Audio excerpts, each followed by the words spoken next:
গাড়ি কিনেছে নতুন, বিয়ে করেছে নতুন, দোকান করেছে নতুন, হুজুরের কাছে তাবিজ আনতে গেল। হুজুর তাবিজ দিয়ে 10,000 টাকা নিয়েছে। তা লোকটা জিজ্ঞাসা করছে, হুজুর তাবিজের কাজ কি? বলছে, তুমি যে বাস কিনেছো, বাসে এত প্যাসেঞ্জার হবে, ছাদের উপরে বাদুরের মতো ঝুলবে, এত প্যাসেঞ্জার হবে। বলছে তাই? বলছে হ্যাঁ। বলছে 20 দিনের মধ্যে রেজাল্ট দেখতে পেয়ে যাবে কত প্যাসেঞ্জার হয়। তা হুজুরের তাবিজের যদি এত পাওয়ার, তাবিজে যদি প্যাসেঞ্জার এত হয়, বাসের ছাদের উপরে ওঠে, তা হুজুর তাবিজ বেচে পয়সা নেয় কেন? হুজুর তো তাবিজটা দিয়ে ব্যাংকের টাকা সব এক জায়গায় করে নিজের কাছে রাখতে পারে। হুজুর তাবিজ বেচে খায় কেন? যখনই আপনি সত্য কথা বলতে যাবেন তখনই হবেন আপনি বিতর্কিত। মমতাজুল ইসলাম বলেছে পীর ইসলামে নেই, পীর মানি ভণ্ড, পীর মানি করে খাবার জিনিস। তখনই সোশ্যাল মিডিয়াতে মমতাজুল ইসলামকে বলা হচ্ছে ও যেদিন জন্ম হয় ওর মায়ের পেটে এসেছে সেদিন ওর বাপ বাড়ি ছিল না। সোশ্যাল মিডিয়াতে চলছে। কেউ কেউ বলছে জন্মের ঠিক নেই, আবার একজনের দেখছি বলছে এ ইনজেকশনের ছেলে। তাছাড়া এ কথা বলতে পারে ইসলামে পীর নেই? যেই এ কথা বলেছি লঙ্কায় আগুন ধরে গেছে, দেখেছেন তো সোশ্যাল মিডিয়াতে। এই নূপুর শর্মা যখন আল্লাহ নবীর বিরুদ্ধে কথা বলেছিল কিছুদিন আগে, দেখেছিলেন? তখন তো একটা হুজুরেরা প্রতিবাদ করেনি, তুলেছিল? করেনি, কারণ ওতে ওদের ব্যবসার কোনো ক্ষতি হয়নি। আর যখন মমতাজুল ইসলাম হুজুরদের ব্যাপারে বলেছে ব্যবসায় যখন ক্ষতি হয়েছে, যখন তাবিজের ঘর ভাঙতে গেছি, তখন সোশ্যাল মিডিয়াতে আমাকে মেরে দেওয়ার হুমকি দিচ্ছে। কালকে একজন ফচকে ছেলে বক্তব্য রাখতে রাখতে বলছে একে যদি কেউ গুলি করে আমার কাছে আসতে পারে 10 লাখ টাকা প্রাইজ। 10 লাখ টাকা। তাবিজ বিক্রি করা টাকা আছে, থাকলে থাকতেও পারে। কি বলছি বুঝতে পারছেন না? আমাদের তো অত তাবিজ বিক্রি করা টাকা নেই। মানুষ তো বোকা দেখেছি, বোকা তো গাছে ধরে না। গাছে ধরে? গাছে ধরে না। তৈরি করেছি মাটির উপাদান দিয়ে। এই মাটির উপাদান দিয়ে মানুষ সৃষ্টি, এটা একজন মাত্র মানুষের জন্য করা হয়েছে, তিনি হচ্ছেন আদম আলাইহিস সালাম। পৃথিবীর আর কাউকে মাটি দিয়ে বানানো হয়েছে? হয়নি। তাহলে এই সমস্ত মর্যাদার দিক দিয়ে তিনি অনেক উপরে। তারপরে নবী এসেছেন আমাদের মাঝখানে, তিনি হচ্ছেন মুহাম্মদুর রাসূলুল্লাহ সাল্লাল্লাহু আলাইহি ওয়াসাল্লাম। ইনার আবার অনেক এক্সট্রা মর্যাদা আছে, অনেক এক্সট্রা মর্যাদা। যেমন 1 নম্বরের, তিনি হচ্ছেন শেষ নবী। আল্লাহ মুহাম্মদ সাল্লাল্লাহু আলাইহি ওয়াসাল্লামকে দিয়ে এই নবুয়তের পদ্ধতিটাকে একেবারে শেষ সমাপ্তি ঘোষণা করে দিয়েছেন। পৃথিবীতে আর কোন নবী আসবে না। মুহাম্মদ সাল্লাল্লাহু আলাইহি ওয়াসাল্লাম যে শেষ নবী, এটা আপনি আমি বুঝবো কেমন করে? এটা আপনি বুঝবো কেমন করে? যদি বলছেন কোরআনে লেখা আছে যে খাতামান নবিয়্যিন, ইনি হচ্ছেন শেষ নবী, এটা আপনি জানেন যে বর্তমানে কিছু ভণ্ডরা বার হয়েছে সোশ্যাল মিডিয়াতে, যারা কোরআনের পর্যন্ত ব্যাখ্যায়, কোরআনের পর্যন্ত মানে উল্টিয়ে ধরছে। দেখেছেন? আপনাকে আমি দুটো একটা দেখাই। এক, পবিত্র আল কোরআনে বলা হয়েছে ওয়া নুনাজ্জিলু মিনাল কোরআন মা হুয়া শিফাউন ওয়া রাহমাতাল লিল মুমিনিন। আল্লাহ তাআলা বলছেন পবিত্র আল কোরআনে এমন কিছু আমি অবতীর্ণ করেছি যেটা মোমেনদের জন্য, মানুষদের জন্য শিফা, আরোগ্য, আর মোমেনদের জন্য এটা করুণা। এটা আল্লাহ সুবহানাহু ওয়া তাআলা বলছেন শিফা। এমন কিছু আবিষ্কার করেছি কোরআনে যেগুলো মানুষের অনেক রোগের প্রতিষেধক।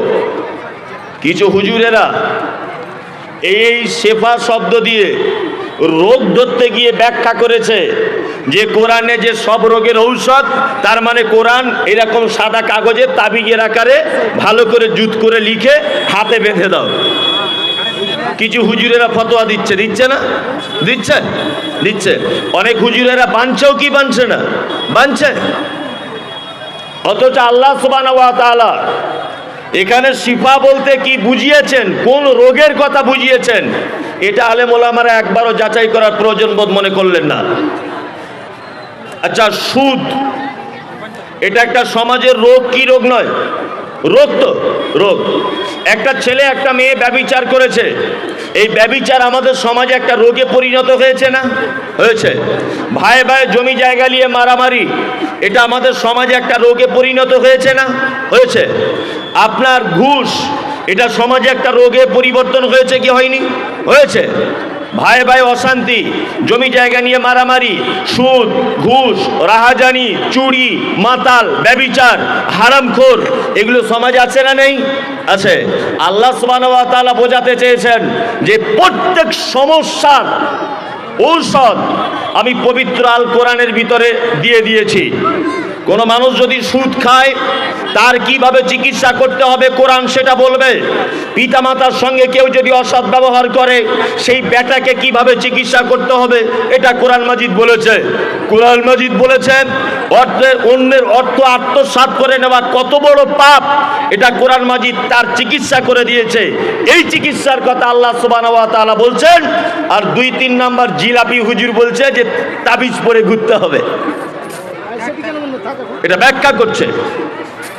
তাই আপনাকে আমি খুব যুক্তি তর্ক দিয়ে বুঝিয়ে দিব, তবে চেঁচামেচি বেশি হচ্ছে তো আমি মনোযোগী অন্যদিকে চলে যাচ্ছে। কথা বলিয়েন না, স্টেজে যারা আছেন, বাইরে যারা আছেন, আপনাকে আমি বোঝানোর চেষ্টা করছি যে হযরত মুহাম্মদ সাল্লাল্লাহু আলাইহি ওয়াসাল্লাম যে শেষ নবী, এটা আপনি প্রমাণ করবেন কেমন করে? জলসা কমিটি আমাকে চেনে না, আমাকে জানেও না, তা আমাকে ফোন করেছে হঠাৎ একদিন, ফোন করে বলছে আপনার নাম মমতাজুল ইসলাম? বলছে হ্যাঁ আমার নাম মমতাজুল ইসলাম। বলছে আমাদের মালদা জেলার শামসির এলাকায় একটা জলসা হবে মসজিদের উন্নতি কল্পে, আপনি আসতে পারবেন? হ্যাঁ আসতে পারবো। তা বলছে ঠিক আছে, তাহলে আপনার ডেট থাকলো অমুক তারিখে। ঠিক আছে, ডেট কনফার্ম। জলসার দিন এসেছে। এখন জলসার দিন আসার পরে আমি মোটামুটি মগরিবের আজান দিচ্ছে তখন মসজিদে ঢুকে গেছি। আমাকে জলসা কমিটি জিজ্ঞাসা করছে আপনার নাম কি? আমি বললাম আমার নাম মমতাজুল ইসলাম। আপনার আব্বাজির নাম কি? আমার আব্বার নাম মোহাম্মদ মুস্তফা। গ্রামের নাম কি? আমার গ্রামের নাম ফলদি। থানা কোথায়? দত্তপুকুর। জেলা উত্তর 24 পরগনা। ছেলে মেয়ে কটা? এক ছেলে এক মেয়ে। তোমার জন্ম কত তারিখে? 2-3-1990 সালে। তা বলছে আচ্ছা ঠিক আছে, আপনি তাহলে মমতাজুল ইসলাম। আর একজন লোক এসেছে, সে মগরিবের নামাজ পড়ে বসে আছে। তাই কমিটির লোক জিজ্ঞাসা করছে ভাই আপনার বাড়ি কোথায়? বলছে আমার বাড়ি উত্তর 24 পরগনা। বলছে নাম কি? বলছে মমতাজুল ইসলাম। বাপের নাম মোহাম্মদ মুস্তফা। ছেলে মেয়ে কটা? একটা ছেলে একটা মেয়ে। জন্ম কত তারিখে? না 2-3-1990 সালে। আচ্ছা বলুন তো, আমরা দুজন সেম অ্যাড্রেস দিলাম, একদম সেম। আচ্ছা বলুন তো, আমরা কি দুজনাই মমতাজুল ইসলাম না যে কোনো একজন মিথ্যাবাদী? কোনটা? যে কোনো একজন মিথ্যাবাদী আর একজন সত্যবাদী। আচ্ছা, আদম আলাইহিস সালাম থেকে শুরু করে ঈসা আলাইহিস সালাম পর্যন্ত এমন একটা নবীর ব্যাপারে আপনি দেখাতে পারবেন যে নবীটি বলেছেন যে আমাকে পৃথিবীতে শেষ নবী করে পাঠানো হয়েছে? বলেছেন? বলেনি। একজন মাত্র নবী বলেছেন যে আমাকে তোমাদের মাঝে শেষ নবী করে পাঠানো হয়েছে। তিনি কে? মুহাম্মদ সাল্লাল্লাহু আলাইহি ওয়াসাল্লাম। মাঝখানে যদি একজন মানুষও যদি বলে দিত যে আমাকে শেষ নবী করে পাঠানো হয়েছে, তাহলে ভেজাল লাগতো কি লাগতো না? ভেজাল লেগে যেত। এখানে ভেজাল লাগার কোনো জায়গা নেই। এবার আপনাকে একটা কথা আবার বলে দিচ্ছি, আমাদের নবী মুহাম্মদ সাল্লাল্লাহু আলাইহি ওয়াসাল্লাম পৃথিবীতে এসেছিলেন। পৃথিবীতে আসার পরে মক্কার মুশরিকেরা এই লোকটাকে সুস্থ থাকতে দেয়নি। দিয়েছিল? দেয়নি। অনেক বদনাম করা হয়েছিল নবীজিকে।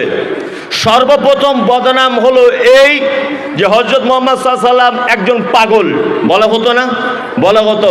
বাচ্চা ছেলেরা তার পিছনে পাথর মারত, তার উটের ভুঁড়ি তার বুকের উপরে পিঠের উপরে চাপিয়ে দেওয়া হয়েছে পাগল বলে। মনে নেই? মনে আছে। কেন পাগল বললেন? একটা কারণে, একটা কারণে পাগল বললেন। কারণটা হলো এই, আল্লাহ নবী সাল্লাল্লাহু আলাইহি ওয়াসাল্লাম মিরাজে গেলেন। মিরাজ থেকে ফেরার পরে উনি এসে বললেন যে দেখো, এই যে 360টা দেবদেবীর পূজা যেগুলো করছো, এইগুলো কিন্তু ইসলাম নয়, এগুলো দিন নয়। বরং তোমরা এক কাজ করো, এক আল্লাহকে মেনে নাও যিনি সপ্তম আকাশের উপরে থাকে। এতদিন পর্যন্ত ভালো ছিল মক্কার মানুষেরা, যখনই বললেন 360টা দেব দেবীর পূজা ছেড়ে দাও, এক আল্লাহকে মেনে নাও, তখনই বলা হলো পাগল। এতদিন মুমতাজুল ইসলাম ঠিক ছিল, কোনো অসুবিধা হয়নি সোশ্যাল মিডিয়াতে। যখনই শক্তি বানাवट की उसूल से कभी खुशबू नहीं आ सकती कागज के फूलों से। আজকের জলসার সুযোগ্য নির্বাচিত যোগ্যতম সভাপতি, উপস্থিত আমন্ত্রিত ওলামায়ে কেরামগণ, শ্রোতা হিসাবে যারা এসেছেন, চলে গেছেন, আসছেন, নারী পুরুষ আবাল বৃদ্ধ বনিতা নির্বিশেষে সকলকে জানাচ্ছি আন্তরিক শুভেচ্ছা, ভালোবাসা, প্রেম, মোবারকবাদ, ধন্যবাদ, সাধুবাদ, স্নেহাশিস যথাক্রমে শ্রেণীগতভাবে। আলহামদুলিল্লাহ, আমি আরবিতে আল্লাহর প্রশংসা আদায় করেছি, তারপরেও আমি একজন বাঙালি, ওই জন্য বাংলাতেও আল্লাহর প্রশংসা আদায় করছি। যিনি আমাদেরকে এক মসজিদ কেন্দ্রিক আয়োজিত দ্বীনি জলসাতে বসে হাদিস এবং কোরআন শোনার তৌফিক দান করেছেন, সংক্ষিপ্ত আকারে সকলে একবার বলি আলহামদুলিল্লাহ। অতঃপর বিশ্ব বরেণ্য নেতা, বৈপ্লবিক প্রণেতা, সৈয়দুল মুরসালিন, ইমামুল আম্বিয়া, নবী মুহাম্মদুর রাসূলুল্লাহ সাল্লাল্লাহু আলাইহি ওয়াসাল্লামের উপর অজস্র দরুদ শান্তির ধারায় বর্ষিত হোক। আল্লাহুম্মা আমিন, আল্লাহুম্মা সাল্লি আলাইহি। আলহামদুলিল্লাহ, এতক্ষণ পর্যন্ত আপনারা বিভিন্ন ওলামায়ে কেরামদের মুখ থেকে অনেক মূল্যবান কথাবার্তা শুনেছেন। আল্লাহ আপনাকে আমাকে সকলকে আমল করার তৌফিক দান করুক, আমিন। আমি এসেছি কিছু কথা আলোচনা রাখব ইনশাআল্লাহুল আজিজ। তবে আলোচনা রাখার আগে পরিবেশ ঠিকঠাক নেই, আজকে ডিস্টার্ব করিয়েন না। যদি ডিস্টার্ব করেন তাহলে এমন আলোচনা করব আপনি 10 মিনিট পরে বাড়ি চলে যাবেন এমনিতেই। আপনি কথাবার্তা বলিয়েন না, সবাই নিজে নিজে কাজ করুন, নিজে নিজে থাকুন, কেউ কথাবার্তা বলিয়েন না। আর মাইক ম্যান ভাই আছেন, আমিও বাইরে থেকে আওয়াজটা শুনলাম, কথা ঠিক ভালো বোঝা যাচ্ছে না, ইকোটা খুব বেশি হয়েছে। আপনি একটু ইকোটা হালকা কমিয়ে দেন। মাইক ম্যান ভাইকে বলছি, আপনি ঠিক আওয়াজটা এরকম থাকবে। আলহামদুলিল্লাহ, যারা জায়গা পাননি বসে যান। তবে এটাও আপনাদের গ্রামের একটা ভালো শুনতেও, যে আমরা জলসা দিয়েছিলাম, এত লোক হয়েছিল, জায়গা হয়নি, এটাও একটা ব্যাপার। আলহামদুলিল্লাহ, আমি পবিত্র গ্রন্থ মুকুট আল কোরআনুল কারীমের একটি সূরার বেশ কয়েকটি আয়াত তেলাওয়াত করেছি, আরও কিছু আয়াত তেলাওয়াত করিনি, ওটা করব। সর্বপ্রথম আমাদেরকে এটা জেনে রাখা ভালো হবে যে পৃথিবীতে আল্লাহ সুবহানাহু ওয়া তাআলা আমাদেরকে পাঠিয়ে এমনিতে ছেড়ে দেননি। আমাদেরকে গাইড করার জন্যে মতান্তরে কম বেশি 1,24,000 বেশি কম